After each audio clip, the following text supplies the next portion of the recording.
بيقول: انا هنفصل عن مراتي في هدوء، وخلاص الطلاق بيتم في هدوء جدا، ونعتبر متفقين على كل حاجة.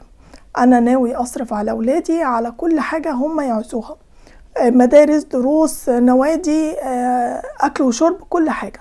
بس انا كمان عايز اعرف الحاجات الاساسية ادفع عليها قد ايه، عشان مظلمهمش ومظلم نفسي كمان معاهم. انا كمان مرتبي على قدي، في فلوس، بس مش فلوس لدرجة ان انا ادفعها ابعزق هنا وهنا. انا عايز بس الامكانيات الاساسية تكفيهم كام بالشهر. لو حد مر بتجربتي او حد عنده خلفية عن الموضوع ده، انا عامل الموضوع من غير محاكم ولا مش عايز الموضوع يتطور ونخش في قصص المحاكم وقصص ان انا مصرفش على اولادي. لا، انا ممكن كمان ان انا اتجوز تاني. انا مفيش حد في حياتي دلوقتي، عشان محدش يفكر ان انا بنوه ان انا هتجوز تاني.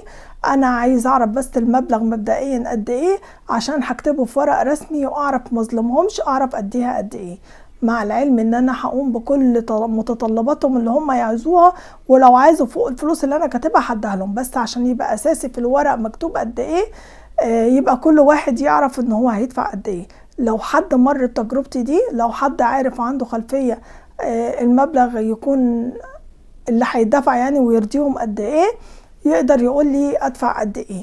بص حضرتك، انا هقول لك حاجة. هو المفروض ان حضرتك مسؤول عنهم مسؤولية كاملة، سواء كنت زوج مامتهم او كنت مطلق مامتهم، المسؤولية كاملة عليك. كل راعي مسؤول عن رعيته. يعني اكيد انت عارف ولادك كانوا بياكلوا ويشربوا وبيصرفوا قد ايه في الشهر، مش هيقل عنهم حاجات كتير. يعني الفلوس اللي كنت بتصرفها في الشهر هي اللي هتديها لهم يعيشوا منها، سواء بقى مدارس، سواء دروس، سواء لبس، اكل، شرب، دكاترة.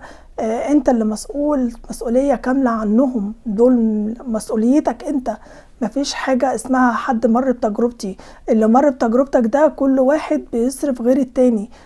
هل انت مصاريفك في بيتك كانت زي مصاريفك في بيت اهلك؟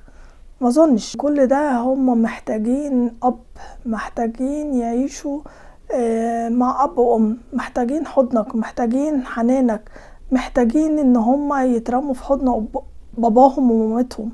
مش محتاجين الفلوس. الفلوس مش هتكون اهم من نفسيتهم. محتاجين بيت يكون فيه مودة ورحمة قبل ما يكون فيه فلوس. محتاجين بيت يكون فيه اب وام اهم من الفلوس. محتاجين الحنان، محتاجين احتواء الاب، غير لما هتكونوا منفصلين، غير لما هتكونوا موجودين مع بعض. فلو بقدر الامكان تقدر ان الامور بينكم ان هي تتصلح، طالما انت بني ادم سوي كده